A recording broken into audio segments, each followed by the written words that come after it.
nós temos aí algo que é muito característico ao período do início da República, que é esse voltar-se para as coisas nacionais como algo onde se pode ter motivo de orgulho, né?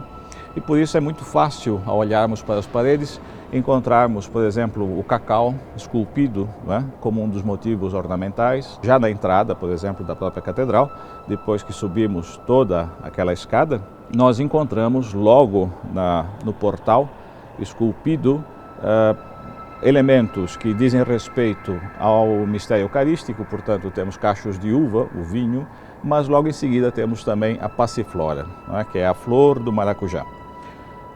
Ela está ali não por acaso, há toda uma história em torno dessa flor que demonstra essa tentativa de busca de elementos do paraíso. O Sérgio Buarque de Holanda tem um escrito muito interessante a esse propósito, buscar uma certa profecia na própria história, nas próprias coisas que foram sendo descobertas aqui no Novo Mundo. E a flor do maracujá foi identificada como uma flor que mostrava claramente os sinais da paixão de Cristo, por isso o nome em latim passiflora, né? A flor da paixão, é aquela que mostra então esse grande mistério de Cristo. Isso está imortalizado então nas paredes da catedral, logo na entrada.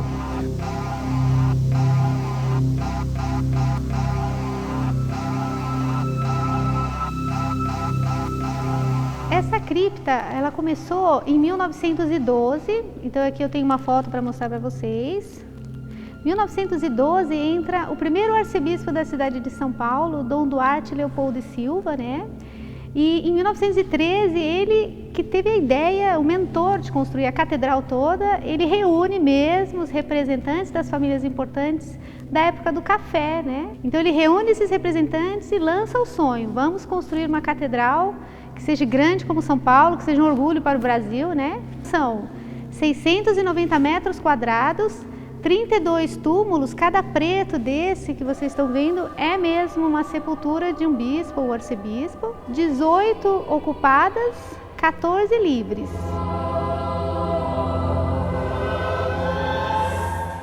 Entre os restos mortais da cripta da Sé está a ossada do cacique Tibiriçá, tido de forma emblemática como o primeiro morador de São Paulo. Ele foi catequizado pelo padre Anchieta e recebeu o nome de Martim Afonso. Eu sempre digo ao povo, né, o tamanho da catedral corresponde ao tamanho dos problemas que a gente tem, né? Problemas financeiros, problemas administrativos, né? Nós temos aí 21 funcionários que trabalham aqui na catedral para que ela esteja na condição em que ela está, não é? Nós trabalhamos com um número limite, né, bem abaixo daquilo que poderia ser, mas a gente tem dificuldade de recursos, né, para manter a catedral. Isso porque, diferentemente de uma outra paróquia, em que existe uma comunidade que está ali sempre, que tem um compromisso com aquela igreja, né, que regularmente dão a sua contribuição, o seu dízimo, aqui a maior parte das pessoas que passam, elas passam visitando, né? Então elas não têm uma relação de compromisso exatamente. Vêm, fazem sua oração, passam e vão embora. Né? O contingente de pessoas, de fiéis, né, que vêm e fazem da catedral a sua comunidade, a sua paróquia, é um número muito pequeno. Durante a ditadura militar, a Catedral da Sé teve papel fundamental em momentos importantes deste período. Há um aspecto também de denúncia social, né? Haja vista que há sempre aí ao seu redor uma multidão de pobres, de desvalidos, né? Que mostram claramente as deficiências ainda da nossa sociedade em relação a esse aspecto. Então a catedral continua sendo um grande centro.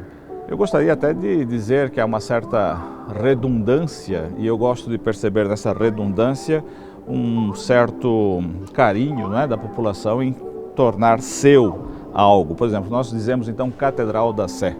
O que é a catedral, senão o local onde está a cátedra, não é? E a Sé nada mais é do que uma palavra para dizer assédia, ou seja, também a cátedra.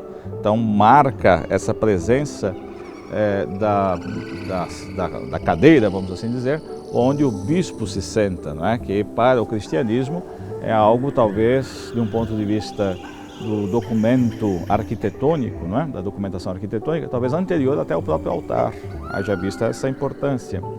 E a cátedra ela é importante por quê? Porque ali está o bispo. E o bispo quem é? É aquele que deve ensinar, não só com palavras, mas também com exemplos.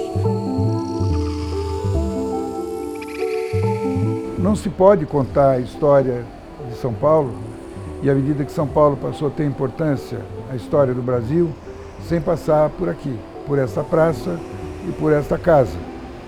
Então, mais recentemente, nos últimos 40, 50 anos, aqui praticamente se deu tudo. Aqui se deram os grandes 1º de maio, isso desde 1º de maio de 1914 aconteceu aqui, antes da greve de 17.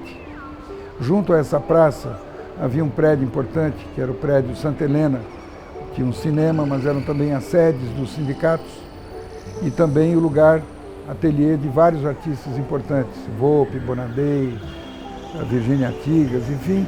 Aqui nesse ambiente se misturava a luta e também os sonhos de uma cidade melhor, de uma vida melhor. Bom, tudo passa por aqui, sempre passou por aqui, pela praça e depois com a presença do Dom Paulo, quando o Dom Paulo passa a ser o cardeal, o arcebispo da cidade, ele acaba abrindo as portas da catedral, não apenas para as manifestações religiosas, mas para as manifestações de defesa da democracia. Então a primeira que eu me lembro foi em março de 73, dia 30 de março de 73, em que aconteceu aqui a missa de 7º dia em memória do estudante da USP, da Geologia, Alexandre Vanucchi Leme.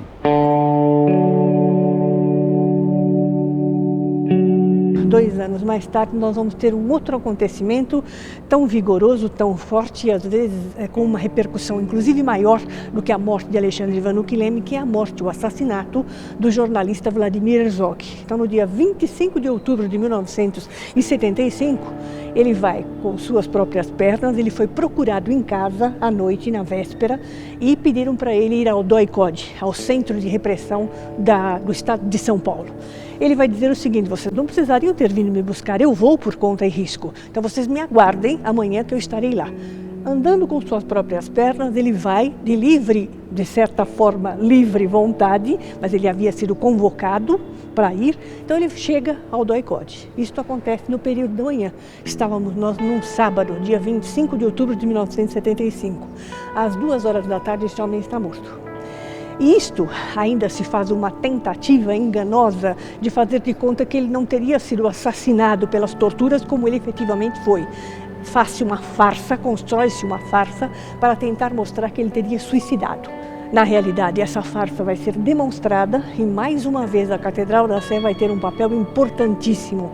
Foi feito um culto ecumênico gigantesco, extremamente importante, que reuniu milhares de pessoas, e todas elas para lembrar, para desnudar essa farsa e para, de fato, enfrentar o regime militar duramente.